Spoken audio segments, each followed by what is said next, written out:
All right, welcome in to Big Hitters Only. We're recording this part on Monday morning, September 29th, the week of UNC Clemson. This is brought to you by Roback and by Drink Delta Spirits. Roback, promo code BHO20 at checkout. Check out this sweet hoodie from Roback. All their stuff for first buyers only. Promo code BHO20 at checkout. And if you go to Drink Delta Spirits, new Grav Delta Spirits gets you a cannabis drink. Promo code BHO10 for 10% off your purchase there. All right, we got Rod Baxley on for this portion of the podcast. We're going to bring on David Ray Allen after Rod. With David, we talk a lot of Ryder Cup. We talk Utah National Parks. We talk a little UNC football, Bill Belichick, some Patriots, Drake May stuff. But first, Rod Baxley, what's up, man? What's happening, man? Not much. It's been a while. I miss you. It has. It has. It feels like it's been years. I know. I see Rod every once in a while when I go to media stuff at UNC, but I'm not going as much. I hope to get there for some basketball stuff here soon. But we're going to talk a little UNC football and then dive into some Dave Doeren a little bit and then UNC basketball. They've been doing media availabilities for UNC basketball about once a week leading up to the season starting here. And when's the season start? What's the first game? Early November, right? Yeah, officially, first game regular season, November 3rd against Central Arkansas. So a couple of exhibition games before then. Blue-white game after the Clemson game, which is probably good timing for that. Yeah. And they go out to Utah for to play BYU in a big exhibition game with AJ Tabansa. Yeah, I think that's the 24th. And then they play that next Wednesday, maybe, 29th, something like that, against Winston-Salem State at home. So sweet. All right, you've been covering Bill Belichick now for, 6 months, 9 months, whatever it's been. You've been to every home game. You went to Charlotte, right? Yep. So you Beautiful missed press setup. You would have loved it. Well, I listened to Andrew Jones's. He had like a good 5-minute rant about it. Heard your boy RL almost electrocuted himself trying to plug in all his power cords into the stuff Dangerous conditions, man. Dangerous conditions. Yeah, it's unbelievable that UNC went there. Anyway, all right, Belichick, man. I'll tell you, I am just kind of on to 2026. The roster's not there. They don't have a quarterback. They look bad. They can't score the ball. I hate to say it. I usually want to stick with UNC football, but they've had quarterbacks in the past, so it gives you hope. It's all right, dude, the ACC sucks. They can, good quarterback. They can win a lot of games. They can make a bowl game. They can get to 8 wins. This year, what do you think the main issue is right now heading into Clemson? I think it's pretty simple. Look at the offense. I think they're 132nd in total offense, worst Power 4 offense in the country. The only 2 worst teams, I think, I looked at this a few days ago or last night, was Northern Illinois and Massachusetts. I don't think that's the company Carolina wanted to keep when it hired Bill Belichick. So I think you have to start there, man. They just look so bad offensively. Every yard seems like a challenge. And like you said, I just don't know if the talent is there for a turnaround here. Who are they going with at quarterback this week? Because Giglio got hurt, right? But if he's still potentially able to play, we'll talk to Bill on Tuesday and see. He'll probably say we'll see what it looks like at practice, like he has all season.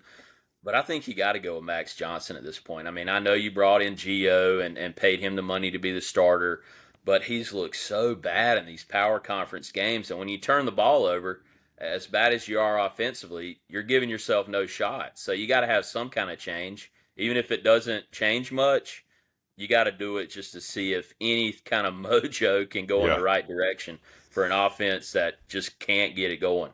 It's just bizarre because he was pretty good at South Alabama. And, they had a bunch of options. He obviously wasn't their first pick at quarterback, but they went with him and they gave him a lot of money. And you like that experience. He's been a starting quarterback and won some games at the college level. He's going up a level, but he didn't look that great against Charlotte or Richmond.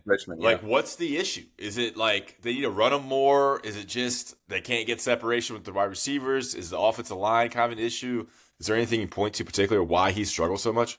Yeah, the answer is yes, Ross, on all that, man. I think it's a combination of things. You'd love to see him get rolled out more just to give him more options. They did that a little bit against Charlotte. But I mean, if your receivers can't get open and your line can't block, I mean, what are you going to do? It doesn't matter really who you have back there.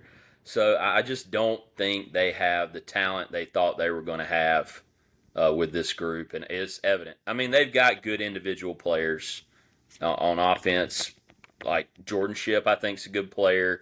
I think Damon June has probably been their best offensive player if you have to pick an offensive MVP right now.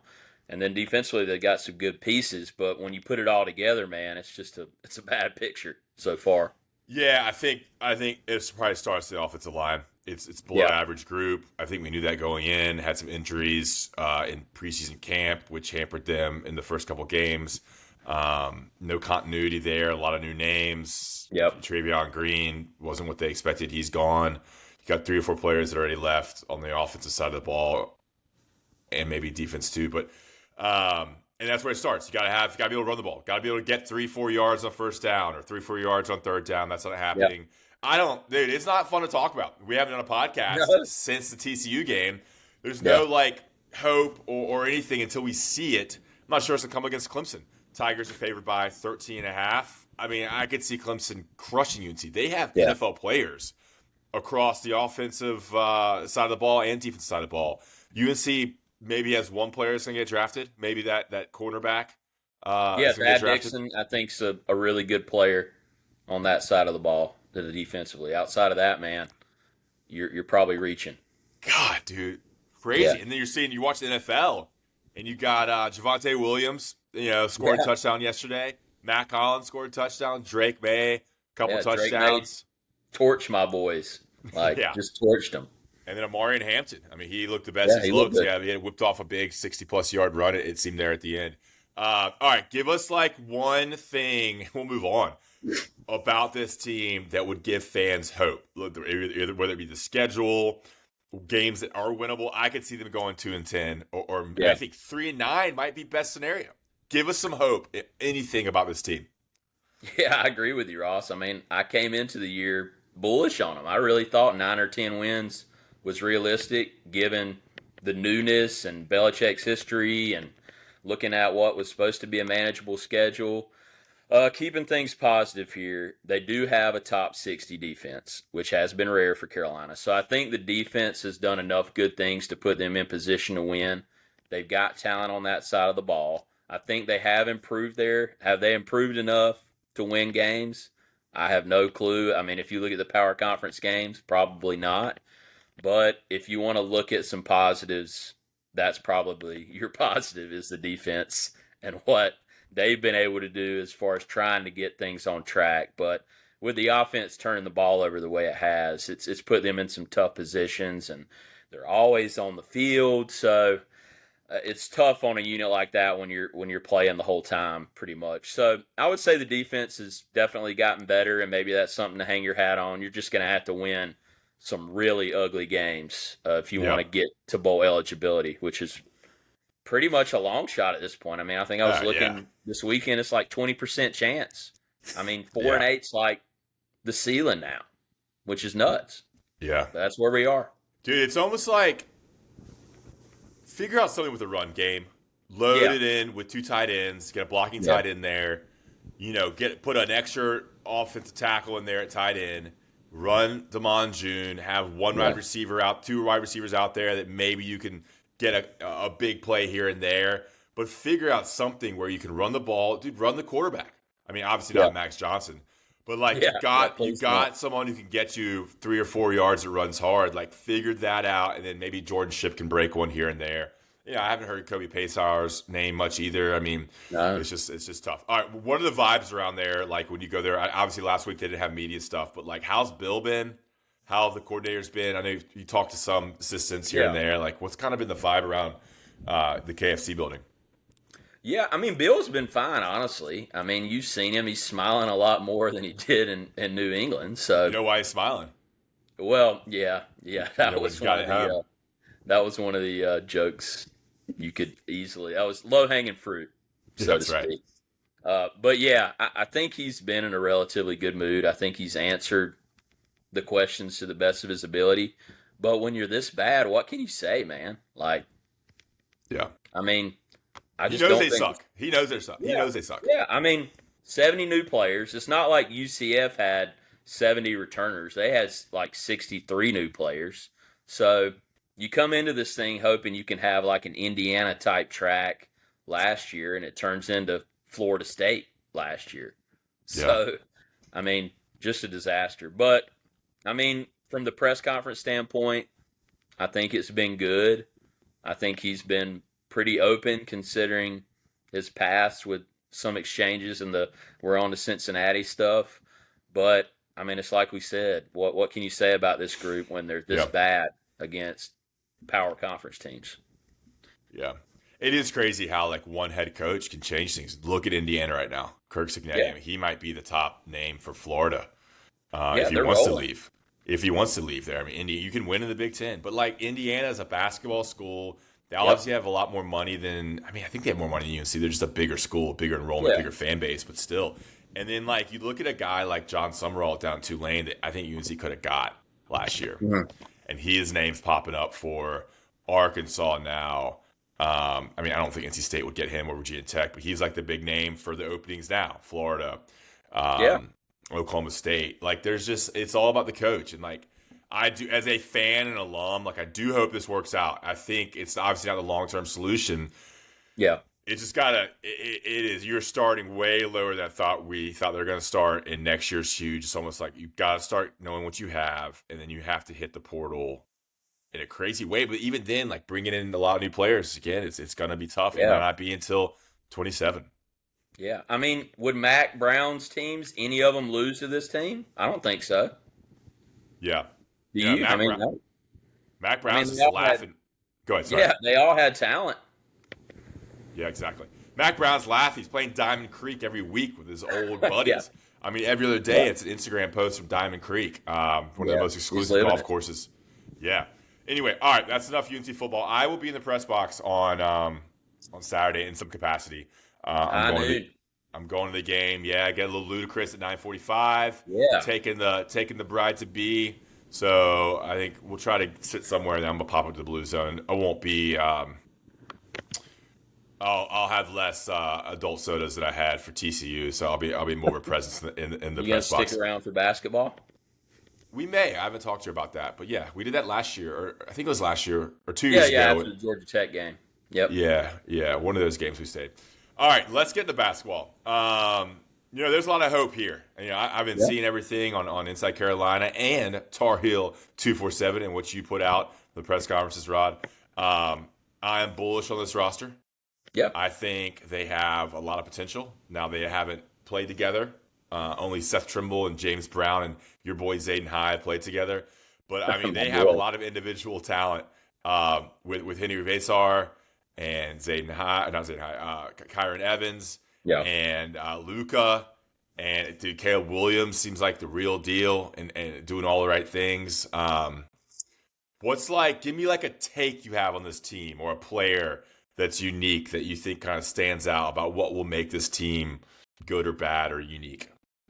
Yeah, I mean, obviously everybody's talking about Caleb Wilson, but I think Henry Vasar is an NBA player. I think he can work his way into a first-round draft pick with the roster and the type of things Hubert might want to do with him this year. So I'm really excited to see what he looks like with this team. 7-footer, can play from the perimeter, didn't shoot a lot at Arizona, but he can. But I think in the pick and roll, man, I think he's going to be a weapon in the middle of the floor. I mean, passing, he's a big target for these guards, which they did not have last year. I think he's a plus offensive rebounder. Going to have to get better defensively rebounding. And he talked about that a little bit as far as when he boxes out, going after the ball instead of just preventing his guy from getting it. But I'm really excited to see what he looks like for this team. But I think this is the type of big man Hubert Davis wanted. And you see the best teams he's had, it's been guys that can stretch the floor a little bit and can move. And he can move. So Henry Vasar is the guy for me that I'm excited to see with this group. I don't care if he shoots threes. I mean, I don't think I know it's good to show that, and that's been advertised what he can do, and maybe he does hit a 3 or 2 a game. But dude, I just want him to just dunk balls, get offensive rebounds, put backs, pick and roll, run to the hoop, rim run the court, and just be a dominating defensive force. With him and Caleb Williams is the front line. Sorry, Yeah. Caleb Wilson. I got Wilson, yeah. my brain on the Bears quarterback. I mean, Is he on your that's fantasy team? Is that what it is? He is on my fantasy team. Kind of sucked yesterday. Yeah, with Wilson and Vasar, you just got two long athletic people. That's exciting. And then you bring off, you still have some more size coming off the bench, the Alabama transfer.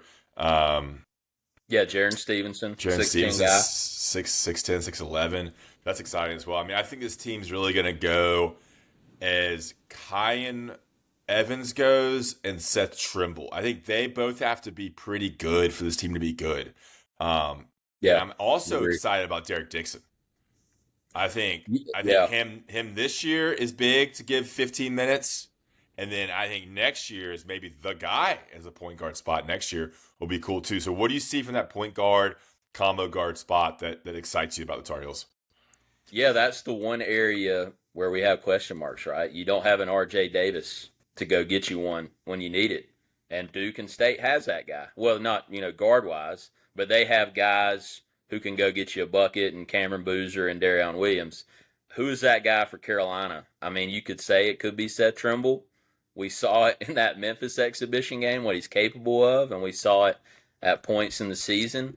I do like that this group is not as ball dominant. I mean, with Elliot Cadeau and Ian Jackson and R.J. Davis, they had to have the ball in their hands.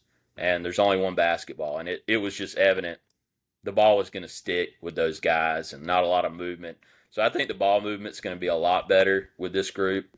Seth, very good at attacking and getting it out of there. I mean, he was always getting fouled last year. That was one of the positives for this group as far as returners and stuff go. But Kyan Evans, knockdown shooter, I think he's going to be able to fill it up from out there. Everybody's worried about the size defensively, but I mean, still, he's bigger than your backcourt last year with RJ at 6 foot, and I think Elliot Cadeau at like 6'1" or 6'2". So I think the playmaking is going to be better with this group because of the way they're going to be able to move the ball. I don't think there's going to be as much dribbling. But yeah, there are some questions there. I mean, they have to be good for this team to be what it wants to be. Yeah, I think concerns are whether Kyan could be the true point guard facilitator they need to get the ball where they need to get it. He's never been that. He never played that role in college. He is skinny, might get pushed off the ball a little bit, but he can shoot, and he can shoot off the dribble, he can shoot off the catch.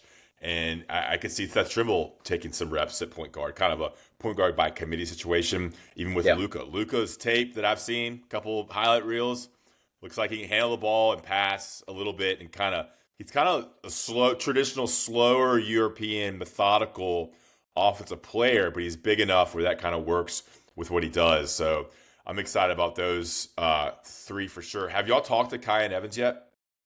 We have, yeah. What's he like? Yeah. He's good, man. I think, last year it was pretty much Seth Trimble, and RJ would give you some stuff every now and then, but Seth was like pretty much the only good quote on the team. This year, I think Kyan Evans and Henry were very good in their interviews, very open. I mean, we asked him about all this stuff with point guard and how he envisions stuff going here with embracing a bigger role, and he was good. So I'm excited to talk to those guys more, and I think it's going to be a fun group to be around and talk with. I can see Caleb Wilson being a good quote too, kind of like, because he's a professional, man. He got that big New Balance deal, like he's getting paid as much as anybody on the roster probably. I know he's getting like $2 million or something. Yeah, and he's leaned into it, man. I mean, you've seen the videos, like he's throwing the red meat out there about Duke and State. Yeah, you always get about it. Yeah, you always get they don't understand how big it's gonna go, and now it's like everybody has a cell phone. But yeah, man, I'm excited for him, and he'll be a good quote. I feel like he's got a good personality. He's gonna be in the NBA next year, so he knows he's gonna it's a professional year. It's getting ready for next year for him. I love when UNC has an athlete, and they don't have many athletes anymore. They used to have every year you'd have a guy who's a freak, JP Tokido. Rashad McCants is pretty athletic. Got guys that can just dunk it, and you're like, dude, this guy is a freak athlete. And I think Caleb Williams is that. Seth Trimble's that to a certain extent. He was a little bit taller. It would help. He can yam it. It's always good to have some people that can just dunk it, and you know they can defend and be Yep. long and quick twitch muscles, things like that. Um, all right. We'll probably have you on again to talk basketball at some point, but I want your take on Hubert. Big year for him, obviously. Yeah. When I Yeah. talk about, everybody always asks me about UNC and Hubert when I'm in Greensboro and around town. He's got the roster now. Like, I think this is a pretty good roster. So I it's kind agree. of like, all right, they could go to the Final Four or Elite Eight, and Hubert's coming back for sure. They could win they could be in the ACC championship game, or at least be right there in the ACC run. And he's probably coming back if they make it to the round of 32, Sweet 16. Like, what do you Yeah. see as what he has to do this year to keep his job? Because he is entering on a fairly warm seat, especially with the AD change. Yeah. I mean, it's clear they want him to be the guy. Yeah. I mean, I don't think anybody loves Carolina more than Hubert Davis. I mean, you hear the way he talks about it all the time. Uh, What a despite line.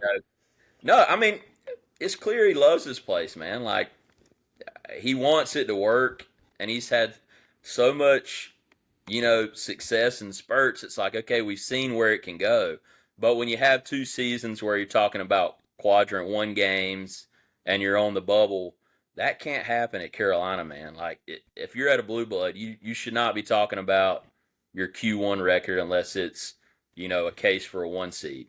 Like we shouldn't be talking about bubble talk in first four. So I think if they're talking bubble and first four and Q1 games in January, February again, it's going to be iffy. So this team has to be top 3 seed. Probably has to get to the Sweet 16 at the very least. I think they can. But I mean, if we're talking like we were last year or the year they missed the tournament, we're probably going to see a change because it's North Carolina, man. Like you're a blue blood, you're expected to be in the Final Four conversation, national championship conversation every year, especially when you walk in the Smith Center and see all those banners and the jerseys hanging in the rafters there. So let's say they go are there 20 ACC games, regular season games? 18 now, yeah, they went down to 18. So Okay. So let's say they yeah, go, like 15-3. Pretty good record. Go to the ACC yeah, championship game. Maybe lose to Duke in the title game, ACC championship game. And then, all right, so that's a good regular season. Like they got 5, 6, 7 losses total. But they lose in the round of 32. What happens then? yeah. It's tough. I mean, and you have to factor in bringing a new AD. I mean, Steve Newmark's going to be the guy next year, right? So, what, July 1, he'll be the guy? Yeah, July 1. So Bubba will have to make that decision. But Newmark's on Yeah, the staff yeah, already. So that's yeah, I have no idea how that's going to go down. Because dude, there's a lot of new coaches now. You got Willie Wade down the road. You yeah, got the new coach at Virginia. I mean, Duke's always going to be good with they're going to be. I don't think they're as good as they were last year, but they got they're no, always yeah, bringing in the 5 stars. Florida State's got a new coach. Like there's a lot of new blood now in the ACC. Louisville is no longer a pusher. You saw how quickly they flipped that roster and got good yeah, there. They have so much talent coming in at the transfer position. So it's yeah. They're hard. Final Four good. Yeah, so it's like not going to be easy, but UNC has the money. Hubert has the money now. $14 million roster. Kind of picking transfers. They got the Yeah, big men they want. They missed on a player here or there, but they went and got a really good international player. They got the 5-star freshman. I mean, so it is put up or shut up. I just wonder, like you said, like UNC should always be Final Four contention, top 3 in yeah, the ACC, competing for a number 1 or number 2 seed every year. Um, Always have a chance to win the ACC because the money's going to be there now. There's no excuses. So you got to be able to recruit, and it's not just it's money, but it's also recruiting transfers and yeah, recruiting 5-star freshmen. Yeah. Anyway, all right, we'll get you out of here. I want your take on Dave Doeren. You were in Raleigh. Saw the yeah. Hollywood tweet, and man, there's nothing better when State loses going on Twitter. My Oh, algorithm hits me with NC State bots and fans yeah. tweeting. What was it like there for old Diamond Dave Doeren, losing to Virginia Virginia Tech after Tech. they Yeah. fired the coach? They're now 3-2. They got Campbell next week, and it gets really tough. Number 21 Notre Dame, Pittsburgh, Georgia Tech, Miami, Florida State, and then the Tar Heels. in Chapel Hill. What was it like? Oh, sorry, in Raleigh. What was it like in Raleigh on Saturday? Not good, man. I mean, there were a lot of Virginia Tech fans there. So, I understand, closer to the Virginia line, there's probably some Virginia Tech fans in the Triangle. But, it was a mess. I don't know if you saw the one play, 85-yard run by Terrion Stewart. Yeah, it summed up that game. There were like 5 missed tackles. I think they had a season high in missed tackles. Double-digit favorites against the Hokies. And just a complete mess. And, you look at the first 4 games, State fans were already mad when they were winning at Dave Doeren just because of how they were winning. So, all signs point to probably, moving on at the end of the year, depending on how this thing goes. I can't see them wanting to do this again if the fans keep doing this for, 8 more games or 7 more games. And then, like you said, the schedule's about to get a lot tougher because they have to play Notre Dame, Georgia Tech, Miami, Florida State. So it could get really ugly in Raleigh. And when you've been there 13 years, obviously done some good things. But when they hired Will Wade, they said, look, we want to be a player. And they're going to say that about football now. Like, why can't we, bring somebody with some fire on the football side and try to, get this thing going in that regard and try to get to 10 wins for the second time in program history here. So, yeah, it was not a good scene in Raleigh Saturday from the football perspective. It was a mess. So I can't imagine things will get better, win or lose, with the fan base. Dude, fans hate him, man. Yeah, like, everybody wants him gone. It's just ran its course. His buyout, according to Brian Murphy, a big hitter only guest of WRAL, is $12.5 million. I'm not sure if that all, I have no idea. I'm sure there's some negotiations there. So it's his annual salary, which is $3.1 million. That's without bonuses. So it's the remaining annual salary on his contract, and his contract goes through 29 because he got an extension after last year. Yeah. So, the rumors have been that he is going to retire after the season. But that's what everybody's hearing, right? Yes, but I'm sure, why would you retire? I would just get fired and then get that money. So there's got to be some sort of negotiation where I think we're going to talk to Joe Giglio after this, actually. He just texted me back. So we might get NC State's own Joe Giglio on here to break that down. But, I think it's time for a change there. And I think if you're positioning yourself for the SEC or the Big Ten to follow Big Brother, Tar Heels there, you've got to get your football in order here. So does UNC. We got to get our football in order as well in Chapel Hill. All right, Rob, I will see you. I'll see you on Saturday. Maybe sit between you and RL and chop it up. Come on up. I might have to slide over there for Ludacris for a little bit, man. We'll be there. I think we'll get there right at 9:45, 10, and tailgate a little bit, and make our way into football in a forest, Chapel Hill. Rod Baxley, USA Today. Follow him on Twitter. Read his stuff. Really good coverage of UNC football and UNC basketball, and a good Twitter follow as well. Thanks, brother. Appreciate it, man. Thank you. All right, now we bring on Joe Giglio from the OG podcast, NC State journalist. What's going on, man? Just living the dream, Ross. What a football season we have here. I know. I'm checked out already. NC State losing back-to-back games, North Carolina not being functional at all. So here we are. Go Duke. That's right. Duke looks great. So I just want to get into we'll go 10 minutes here on Dave Doeren. I think it's super interesting what's going to happen there. We've talked about it a lot. What's going to happen? Is he going to play out the season here and then retire? Is he going to get fired? Is he going to stay on? How do you see it going here now? Fans are so pissed, man. I was on Twitter just kind of – it's unbelievable, the fever now for him and how much the fans do not like him. Going into this season, I thought this would be Dave Doeren's last year. I thought he would coach out the season, retire, move it along. I do not believe that Boo Corrigan will fire Dave Doeren mid-season. I don't think there's any chance of that.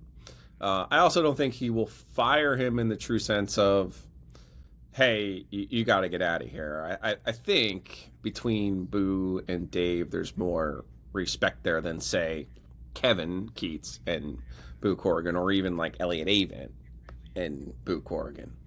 Boo Corrigan kind of fancies himself a football guy. He was the head of the selection committee for the college football playoff. Obviously, everyone at Notre Dame thinks it's still 1988, and they all know football, so there's that angle as well.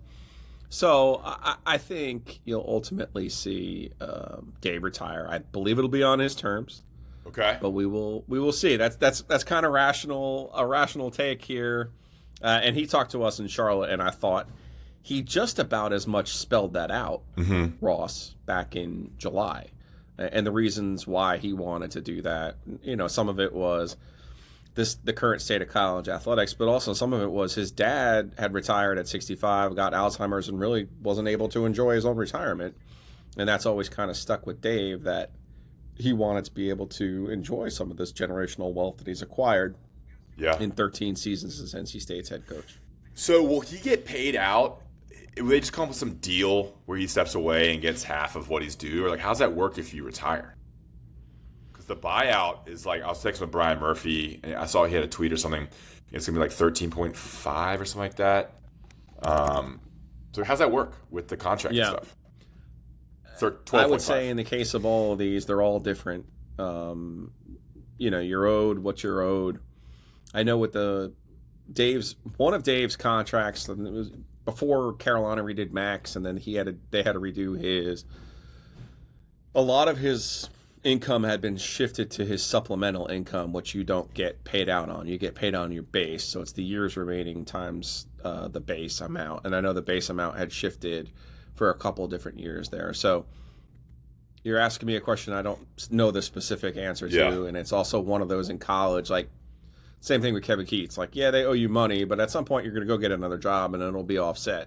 I don't think Dave will go get another job, to be perfectly honest with you. I think when he retires, he'll be done. Yeah.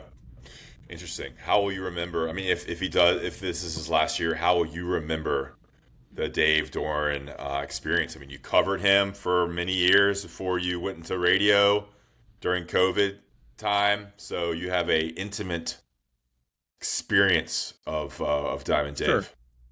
I think Dave has outperformed his resources at NC State on the whole, and I think in general he has been good. Now, and certainly compared to the historical numbers at NC State, he has been better than that.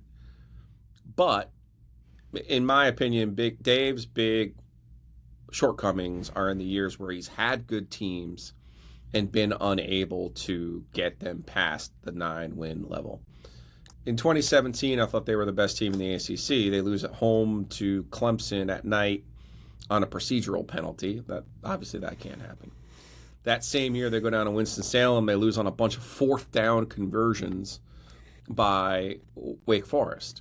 And you might say, as we recently talked to Dave Clawson, I explained to him, I said, Dave Doeren's won 9 games 4 times. You beat him in 3 of those years. And his retort was, well, we were pretty good in 3 of those. To which I would say, right, but NC State's best team should be better than Wake Forest's best team. Mm-hmm. Didn't work out that way because in 21, it was Wake Forest who beat them, goes to the ACC championship. 17, the loss just really prevented them from reaching a 10-win mark, which has eluded Dave. And it's bizarre how many ACC teams, all of them except Virginia, have had the 10-win mark since State's last one in 2002. And that was Phil Rivers, right? Yeah, the only one. That's the only one in school history. So I look at Dave and I say, on the whole, outperformed his resources. On the whole, they've been pretty good. But also, I think that he's come up short in years where he's had some really good teams. 17 in particular is the one that I'll always kind of go back to. They had 16 NFL draft picks on that team. I mean, they had some guys on that team, including some are still in the NFL. So that was definitely an opportunity lost. Who was that quarterback? Who was the quarterback that year? Who were the stars? 16, 17, 18 was Ryan Finley, who who made it to the NFL, but obviously didn't last very long. But Jalen Samuels, Jacoby Myers, Naheem Hines, Yeah. Okay. Garrett Bradley Chubb, Jermaine Pratt. These are all guys who mostly had Kelvin Harmon have had productive pro careers and were outstanding college players. And it was at a time where Clemson in 17 in particular, that was before Trevor Lawrence got there. So it was like a little bit of an opportunity there, a window there. Yeah. And that's where, Dave falls short. I mean, Carolina in 15, their window was open. They won their 11 games and get to the ACC championship game. Duke in 13 falls ass backwards into winning the Coastal Division because everybody got a chance to win the Coastal Division.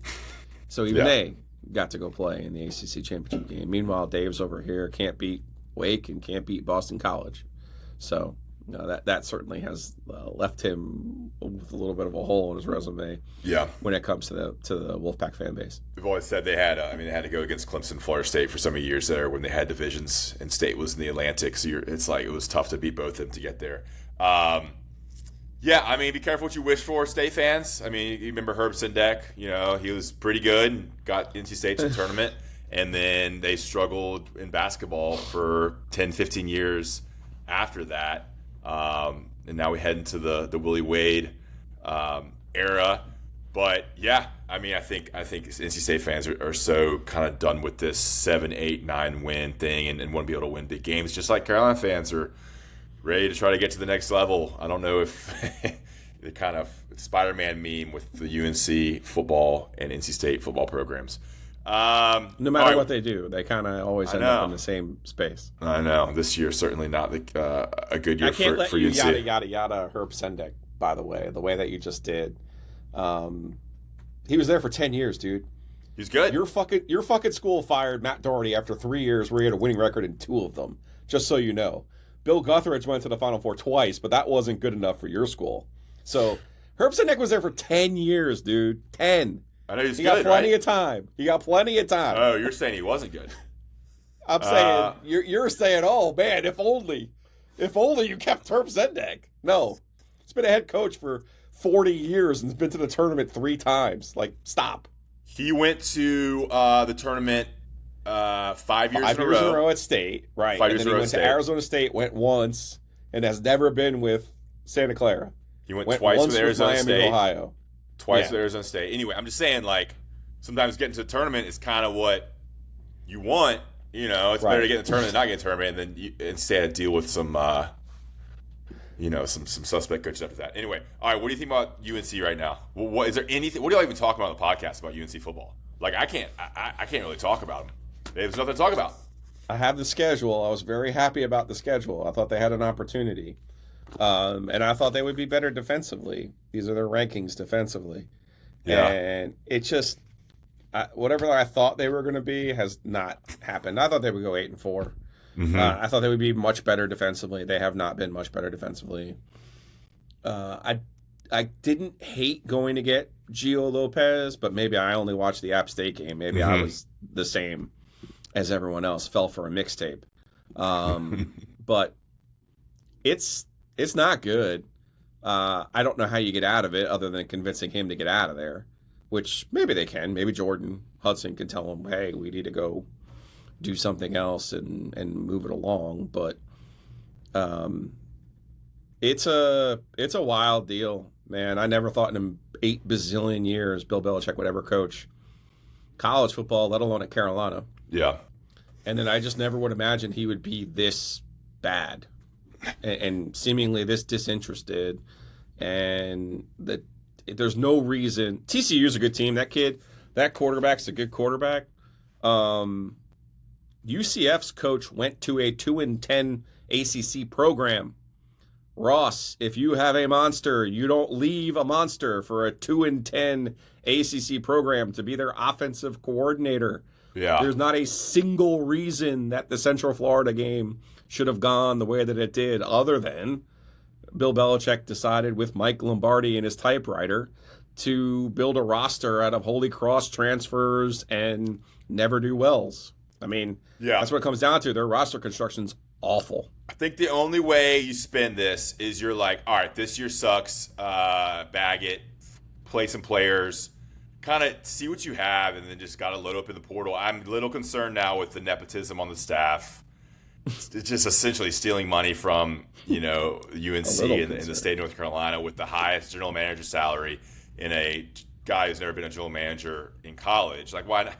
It just, there's a lot of like the quarterback coach is Lombardi's son. He's never been a quarterbacks coach at the college level before. A lot of coaches with not much college experience is kind of concerning now in hindsight. You're not getting the in-game adjustments and development you thought you'd get with Belichick. Talent's obviously not there. That's kind of the running excuse, which I get it. They weren't able to go out there in December and get the first transfers. They had to wait until the May or April-May window to get some of the transfers. So we'll see. I mean, I haven't really been podcasting much on them. So we'll see what happens this weekend. I'll be there. I think Clemson's going to win by a lot. I think Clemson's You're there so much for Ludacris, better. though, right? Yeah, I'll be there for Ludacris. 9:45, yeah. baby. Yeah. All right. Quickly, Ryder Cup. You got any Ryder Cup takes? You're a golf guy. I have a lot of Ryder Cup takes. No, you would. I thought all the chanting and swearing helped the Europeans. I don't know why they're like acting like it was a bad thing. I mean, someone wasn't nice to you in New York, like in Long Island, by the way, not New York. Yeah, kind of like welcome to the world, man. Come on.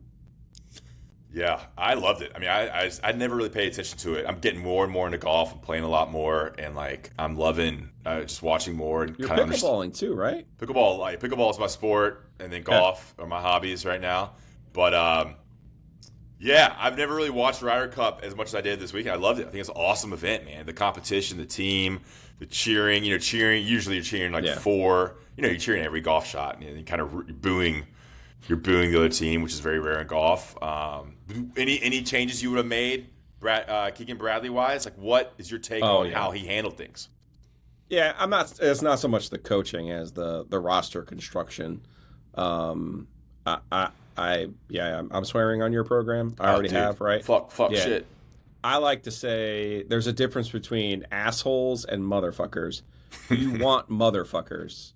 Shane Lowry's a motherfucker. Yeah. Terrell Hatton is a motherfucker. The U.S. with Patrick Can't Play and Colin Morikawa, who's like nice the guys. ultimate sunny day, California cool. Harry English. Yeah, I mean, I don't even know how the hell. Dude.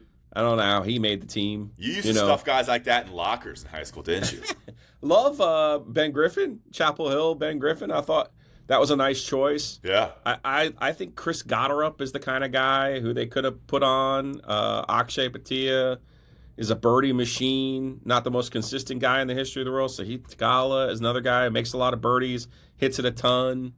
I just thought that I thought their roster construction wasn't great. Now, that doesn't excuse Scotty Scheffler playing the way that he did. He wasn't good.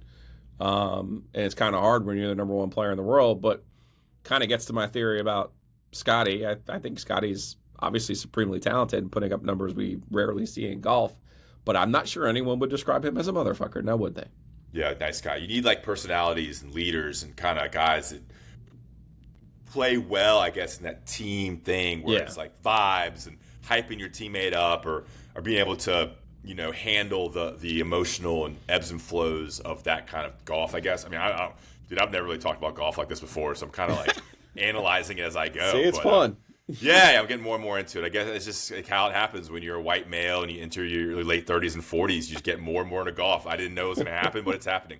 Here you are. We got to play sometime, man. I play with Connor a lot, and Rod some, and your boy Adam Smith and Schramm. We play, every once in a while. So we'd love to play. Let's go. I'll head down to Greensboro. Yeah, we got great public courses here. All right, man. I appreciate it. Will you be you going to any press boxes anytime soon? I will be at the ACC tip-off in Charlotte. I'm starting to believe in Caleb Wilson and the Tar Heels. I like what they've done over there. It's a great roster on paper. Yeah. Sometimes you need a coach to put it all together. Yeah, we'll see. Yeah.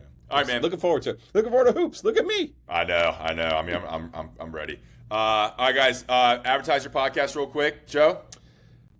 You can find us oviusandgiglio.com or anywhere on the YouTubes at OG Triangle Media. It's a great podcast for people in North Carolina, local perspective on Hurricanes, Panthers, obviously the ACC. I listen to it when there's big stuff happening.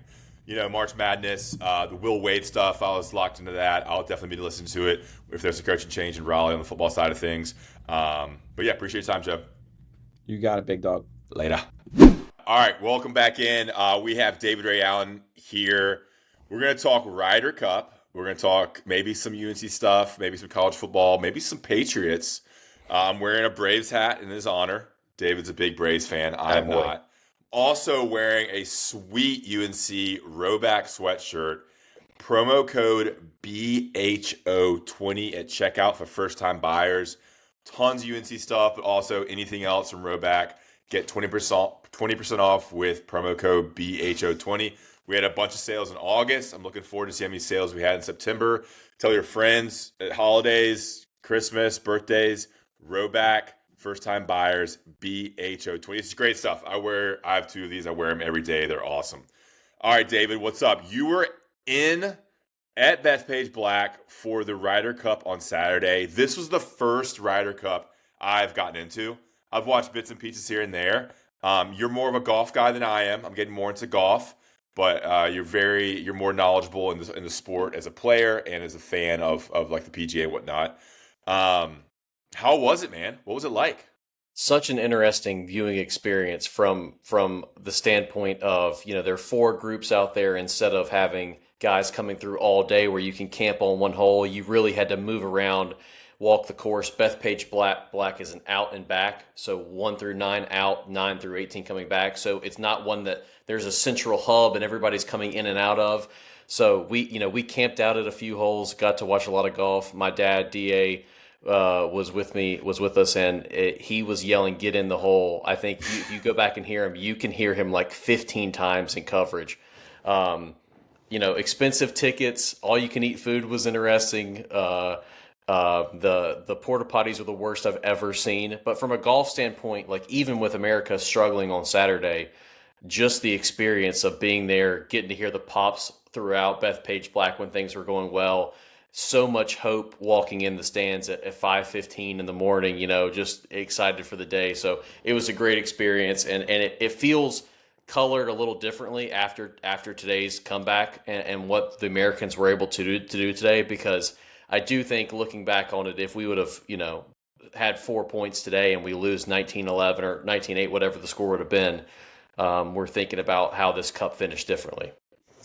Yeah. So we're recording on Sunday night. It's Sunday, September 28th. So David's back in Shelby. How did y'all have this as a bucket list type of thing? Like planned it years? Okay, they're coming to New York. Let's make sure we go type of thing. What was kind of the celebration of it and how it happened? We entered the lottery like we do for the Masters and everything, won the lottery, and then saw how much the tickets were and thought this was not much of a lottery win as we thought it was going to be. But we decided to pull through with it once in a lifetime. I'm in the prime of my life in terms of golf viewing. I don't know that I'll ever watch as much golf as I do right now. So I know all these guys and enjoy it. Love the sport. Bethpage was going to be a great venue for the Ryder Cup. And I do believe that outside of the Masters, it is probably the preeminent golf viewing experience that you can have. Dude. So it's just a once in a lifetime thing that we wanted to do, and we're able to make happen. So what's Charlotte? You fly from Charlotte to New York City, and then you take train to the train? Yes. We rented a car. We were out at Airbnb on Long Island East, drove in, rode a 30-minute shuttle from Jones Beach State Park, had on the way home, sat on the back row, 2 European guys in front of us, got 28 minutes of the way there and realized that they had a hotel in Manhattan and didn't know what to do. We're getting ready to get a $100 Uber back into the city. So we went with going east instead of staying in the city and coming out, but it worked out great. Like I said, an expensive trip, but a great trip. One of those that you're going to do once in your life. That's awesome. You, your brother, and your dad, who is recently retired from a principal at Shelby. All right, let's get into the golf. So, I'm kind of starting to get more and more into golf coverage. I thought it was kind of hard, sitting back and cheering against some of these Europeans was hard. They're very, very likable, in my opinion. And I think the issue with the U.S., I want to hear your opinion. My whole take was there's no personalities, there's no real leader. I don't know. They just didn't seem to have the chemistry that the Europeans had, who returned 11 of 12 people from last year's or 2 years ago Ryder Cup in Rome. same captain as well. There's more chemistry. Maybe it meant a little more because it's just like going against the U.S. What is your take as more of the expert on what went wrong for the United States, what went right for the Euros, and kind of from a golf personnel perspective? Yeah, I think the thing that you've heard the most of is probably that the teeth that Bethpage has were gone, right? Like rough was not a factor. Not necessarily played short, but it became a putting contest, and the Europeans are always going to beat the Americans in a putting contest for the most part, and that's what it felt like the first 2 days. Yeah, Europeans always play better than us on alternate shot. Keegan decided to play alternate shot in the mornings, which I think was kind of interesting because we lost the momentum early. But from a personnel standpoint, few decisions. I don't know if you saw this or not, but the Harris English Colin Morikawa pairing was ranked 132nd out of 132 possible pairings. And Keegan said, we had a plan and I wanted to stick to it. And what I said earlier today to Michael and my dad was, Scotty ended up playing with 3 different guys trying to get Scotty going. I'm pretty sure that wasn't part of the plan. I'm pretty sure they wanted Scotty to play with Russell Henley and win and stay hot. And they ended up having to pair him with DeChambeau on Friday afternoon just to try to get a point, and they were unable to, right? I think some of the guys like JJ Spawn and Ben Griffin, I was devastated I was there to see Ben. That was one of the things I was most excited for. So for him not to be able to play on Saturday was so disappointing. And he was able to get a point today in singles, and he looked good with Bryson. So I think Keegan had some mistakes when it came to pairings throughout the tournament. But those Euros, they just make putts, and it felt like every time we were on a hole, if an American made an 8-footer for birdie, which was few and far between, the Europeans always matched it, and they got the momentum going to the next hole. So there was never any red on the board the entire day that we were there, and that's what it felt like going into Sunday. Yeah, Friday and Saturday were tough. Europe was just better. So wait, explain this to me. So the captain, Keegan Bradley, he decides the format. You get to decide which order the foursomes and the 4-ball are played, and you get total control of the course. I mean, if he wanted to grow the rough up 2 feet, he could have, right? And I didn't know that. And in his interview today, after they lost, he said he would have changed the layout of the course a little bit. I'm not sure if layout was the exact word, but it sounds like he would have made some changes to the course that he did not implement this weekend, which is interesting. Which I guess would be more rough to make it tougher for explaining. What could he have done that made it harder for the Europeans? You got guys on the American team like Henley, Schauffele, Cantlay, these guys who are hitting fairways, greens, and over the course of 4 days are going to finish top 10 in PGA tournaments, whereas Europe has had some bombers, and obviously America had DeChambeau, but they got guys who don't have as great of driving accuracy and are able to recover better when the rough is not, like it was at Oakmont in the U.S. Open. When you saw number 1, for example, where everybody's taking the trees and the announcer said it 100 times, they're in the rough, and that's actually a better place to be than in the fairway on this hole, which is not what you're used to out of a course like Bethpage Black. That is, if you play the tips, if you have the rough as it is a course where even par is a great score. Today and yesterday, there was a stretch where Justin Rose made 6 birdies on the first 8 holes. That's not normal at a Ryder Cup. Scores are not usually as low as they were this weekend. So the course played considerably easy. I heard one of the guys say that they think if a PGA Tour event was here this weekend, 18 to 20 under would have won. Right? That's not normal for your average Ryder Cup. So to make it harder for the Euros, they would have grown the rough out? Is that the basic thing? Potentially, yeah. Maybe had the greens a little faster. And there's only so much you can control with the greens because Bethpage got 2 inches of rain on Thursday. So Friday morning, those greens were so soft that people were just throwing darts. So there are a few things you can do. And obviously Keegan, I'm sure, had thought all of those things through. And I'm sure in the moment, it's hard to second guess yourself with the pairings, with the way that you have the course laid out, so on and so forth. So with the foursome, that's alternate shot, right? Foursome's alternate shot, yeah. Yeah. So what's the strategy there when you're pairing 2 golfers together? I think it's just it's random. It's chemistry. I think if anybody tells you that there's a science to it, they're probably partially right. There is a little bit of a science to it. Maybe you want to pair a great ball striker with a great putter, but ultimately it's alternate shot. On the odd holes, it might work to your advantage, but it might not on the even holes. And they found something with Rory and Fleetwood. They won both of their matches, and it just felt like America couldn't ever quite find an anchor foursome team, and they kept looking for it. They went with Scotty and Henley. They played Morikawa and English together for whatever reason, and they were not able to come up with a winning formula there. And they have always traditionally struggled in that format compared to best ball in the afternoon, where it seems like America tends to play a little better. So, and Justin played in alternate shot, right? Justin Rose or Justin Thomas? Justin Thomas.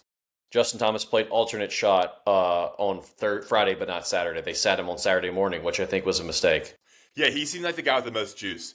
Like, he seems like the chemistry guy, a leader. He was always pumping up the crowd.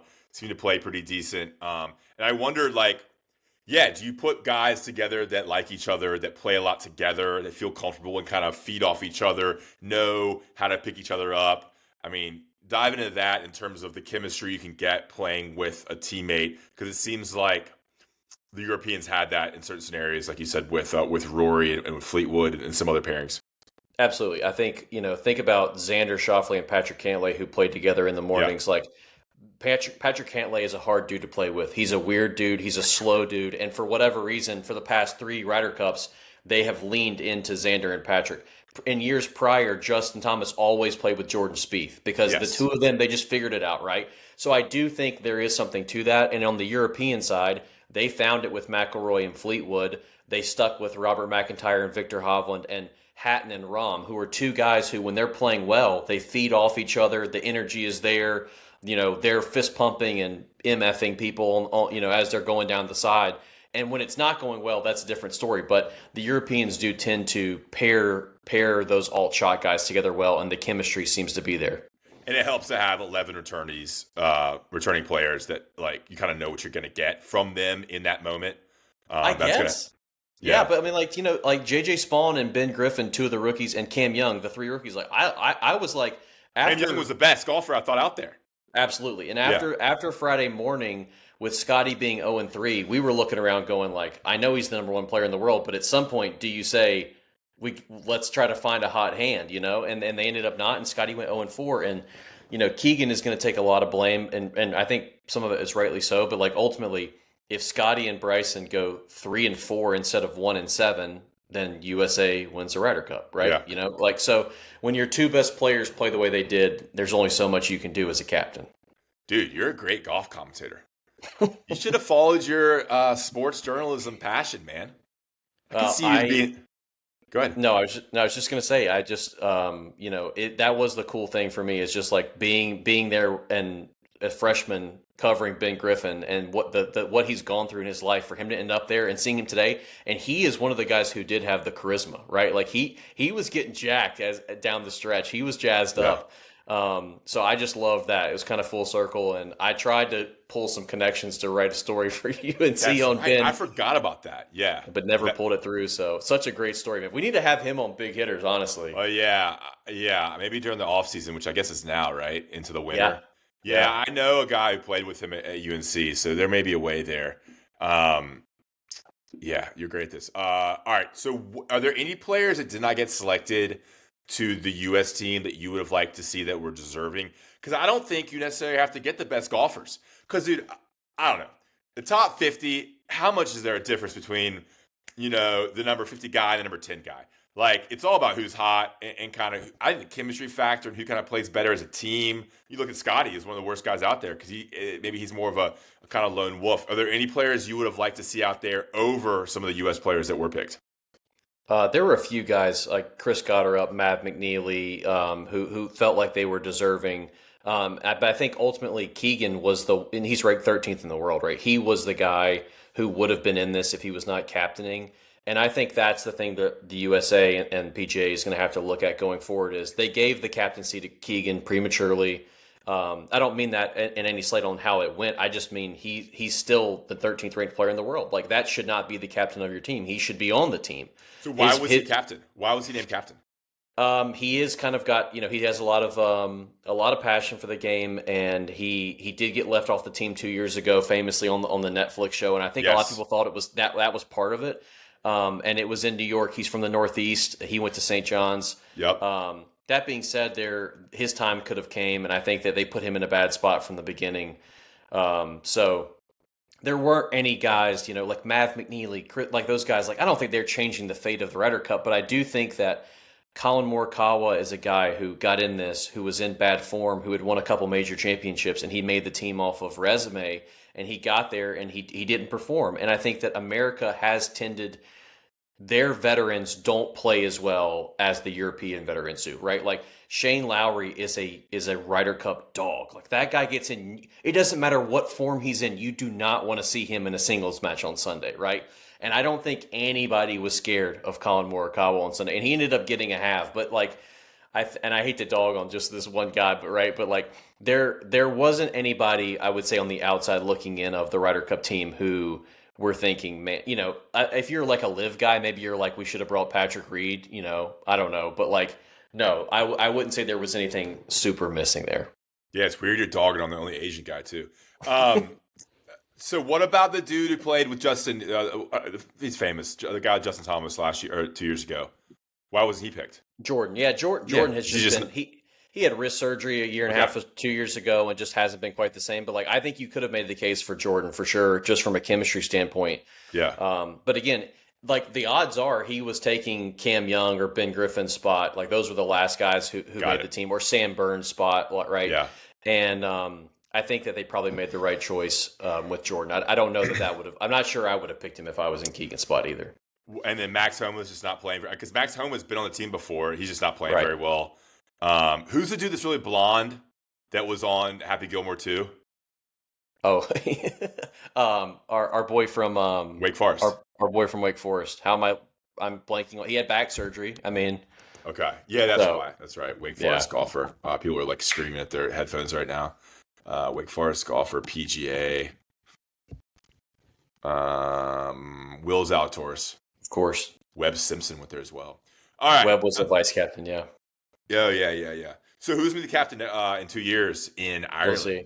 I'm my concern is that they swing big, and it's like one of those situations where if they lose, we have to reevaluate everything because they picked Tiger or they picked Phil. I don't know that Phil is in the political situation like with the whole live thing. I don't know, but traditionally might be one of the vice captains. So you could see Webb Simpson be the captain. I don't know. We'll see. But would it not be Keegan Bradley again? I doubt it, and it'll be interesting to see if Europe will go with Luke Donald again because it's very rare for somebody to go back-to-back times. But he is now 3-0 as a player and 2-0 as a captain, and it's like I mean, don't fix it if it ain't broke. Like I don't know who's next in line over there, but Luke Donald, they said today in his press conference that he was changing the shampoo because he didn't like the smell of the shampoo in the hotel. Like they got the devil's in the details on the Europe side. Yeah, dude, what a cool event! I was thinking about playing a trip in 2 years to Ireland. That'd be awesome. Or make it a thing where you go, every other year or something. It's just a sweet guys trip. I'd love to be there. Now, were you there when people were yelling at Rory and stuff? Like, did you hear all that? Yeah, it got chippy. I would say that it wasn't as bad as it was made out on ESPN. Like, I got on ESPN. We didn't have service for most of the day, and it was like things get hostile. And I was like, I mean, at times, like there are things that people were yelling that I would never have yelled, or even Michael, who loves to yell, people wouldn't have yelled. But I definitely didn't think that it rose to the level that it got portrayed on social media. And I like Rory as a player, but I was like, when you're saying F you to the crowd back, like at some point it's like, and I will say, I said that I wasn't going to say this at all. And now that I'm here, I'm just going to go ahead and say it. Insane amount of family on the rope line, walking with the players, like talking to them way more than you would ever see in a PGA event. It was bizarre. Like his wife and kids? Yeah. Like talking to them in between holes, which I've never seen anything like that before. And so it was a little strange to see like family walking right alongside the players. Yeah, I mean, just from the clips I saw, I watched a lot of it yesterday too. I mean, he wouldn't putt until they shut up. Like, I mean, the rule is like you're not yelling when they're about to hit the ball, right? Right. Like in general, and they were. Yes, they were, and they were saying things like talking about his wife and stuff, and I get that crosses the line. But I would say this, like, in any other sport, you're used to booing people, right? Or used to jeering people. And in golf, every other event, you do the golf clap, even if it's not somebody you're pulling for. Yeah, yeah. And so it's kind of weird to find this line between like dude who's had five $18 Mick Ultras who's walking around literally in a Founding Fathers like head to toe thing. Yeah. But the extra police is what was cracking us up. There were 30 police following Rory, and you could very easily see the people who were yelling, and they weren't doing anything about it. And I was like, all right, well, I don't know. I don't know why they got some dude off of his couch in Poughkeepsie to come, be extra security. But clearly they don't actually care about stopping it. Yeah, and I was listening to some post-game interviews or post-round interviews today, and he talked about it for a while about how, like, golf's different and, there's some level of, you got to be respectful to some level. But, yeah, it is funny. Like, you hit a bad shot, you're booing. Hit a good shot, you're cheering. It's just like it's a very different type of golf event. All right, I'm good on Ryder Cup. Let's go at some quick hitters here. I haven't talked to you in a while, man. How was your Utah trip? We both did a very similar trip. I went in April with my bride-to-be and another couple. You went with your wife. Did you hit all 5 national parks in Utah? Hit all 5. Had a great time. I would say Zion and Bryce Canyon. Let's rank them. All right, you rank them in your order, and we'll talk about each one briefly. I would go Zion 1, Bryce Canyon 2, Arches 3, Canyonlands 4, Capitol Reef 5. Okay. You want to give me your 5 and then we talk, or what do you want to do? Yeah, right now I have them all listed. I'm confusing Canyonlands and Capitol Reef. And I'm trying to remember which one we did second. Which one's closer to Arches? Canyonlands, right next to each other, yeah. Yeah, okay. I'm trying to think what Capitol Reef was then. Capitol Reef's best features were arches and canyons that you could have seen at Arches and Canyonlands, in my opinion. Like, it was fine, but it was like, it was not as good as any of the other ones. It was like on a different tier, in my opinion. Capitol Reef had that road going through it and like Orchards. that big valley or whatever, I guess what used to be the reef. Yeah, I remember that one. Okay. Dude, I really liked Arches. It was just so photogenic. I'll just go Arches 1. I'll do, just to mix it up, I'll do Bryce Canyon 2, Zion 3. We did a really cool hike in Canyonlands, like a really long, cool hike. You probably did, maybe you did too. I'll go Capitol Reef 5, though we did do a cool hike in Capitol Reef. It's just unbelievable, guys. And if you're into that outdoorsy stuff, you definitely should go. All right, Arches, what was your... Oh, let's go in your order. So Zion, what'd you like best about Zion? What'd you all do? It was just the most different to me of the 5. Mm-hmm. It was the like, I don't live in a space where this exists. You know what I'm saying? So it was wow to see it. Getting to do some of the narrows in the back just gets tight. It was beautiful. I mean, and Zion and Bryce Canyon to me are kind of like a 1A, 1B, because when you get to Bryce Canyon, you see the canyon. It was the biggest wow of the trip to me to be able to see that. And we did my favorite hike there, a Peekaboo Loop, like 7 or 8 miles long, big hike. And, I think Arches was outstanding. The hike up to Delicate Arch, seeing that arch in person, you never would imagine how big it is, from photos. Haley, my wife, did her 5th grade school project on Utah. So we took her cover photo from the project and replicated it there. So that was a big one. And then we did our most steps at Canyonlands. We walked the most at Canyonlands and had a great time. So you really can't go wrong with any of those 5. So did y'all do Angel's Landing at Zion? Did not do Angel's Landing, no. Yeah, we did that. We won the lottery. You have to enter the lottery, and you find out like the day before. Like you keep entering it. We had 4 people, so like everybody entered, and then we got it. That was sick. It was legitimately scary. We saw condor up there. We saw a couple condors. We got some really cool pictures of condors.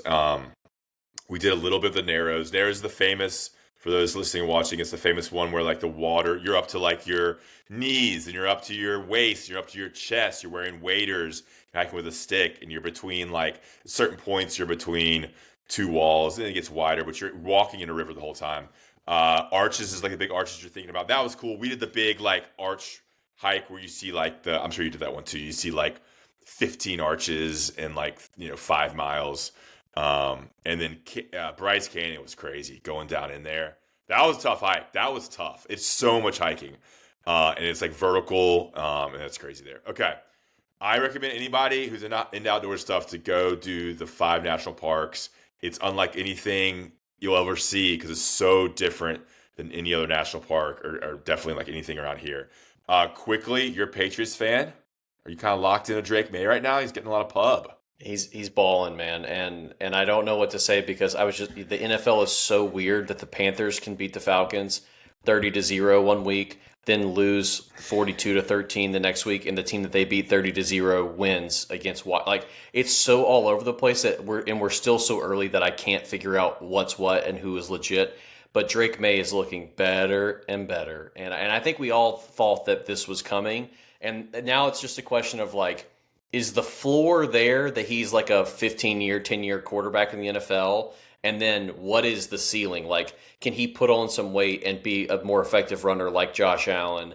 He's got the deep ball. And then can they put some weapons around him, guys to catch the football, man? So we'll see. Yeah, I wonder, with the rookie quarterback thing, I wonder if they kind of go all in at some point, like improve the defense a little bit and then get him, keep adding the offensive line and get him a stud, 2 or 3 stud wide receivers or a tight end and some difference makers because they have that young running back, Henderson, who should be good next year.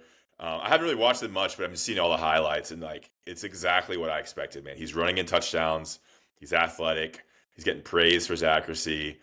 He can throw the ball. Seems like he's doing all the right things on and off the fields. I'm excited to watch him. I mean, I covered the guy. I don't think UNC's had a quarterback like him in the pros. Like Mitch Trubisky, number 2 pick. They started here and there, but was always kind of a bust. And then obviously Sam Howell didn't really get much of a chance, a little undersized, but Drake May seems like the real deal. All right, have you watched any of the Bill Belichick Tar Heels? I was at the UNC TCU home game or to start the season after the first drive and then our first defensive stop. I thought we were never going to lose a football game for the rest of my life. I was on cloud 9. And we've come back down to earth. Can't wait to hear Luda next week at 9:45. Going? No, I'm just messing. But I mean, this UNC Clemson game is going to be fascinating because even as bad as Clemson has been, I still think as the line came out. Do you know what it is? It should be out or come out tomorrow. I don't know. Let's check. I mean, we have to be at least a touchdown dog, if not more. I would guess. They're going to kill us. Yeah, I mean, as bad as Clemson has been, I don't think it's there. And then the question becomes like, when you go for Bill Belichick as your home run coach swing, what happens after this if Bill's done in a year? And I wouldn't blame him if he was done in a year. Or is he going to try to stay and build one more off season and see if he can figure this out? I don't know, but it's not been great, Ross. I'll say that. Yeah, it's bleak, and we haven't done a podcast since the TCU game because it's just been some crappy games, Charlotte and Richmond. And then this is the I think the next podcast since TCU. All right, I have the line. What do you think the line is right now? I would guess I'm going to say 10.5. Clemson 10.5. 13.5. Yeah. And oof.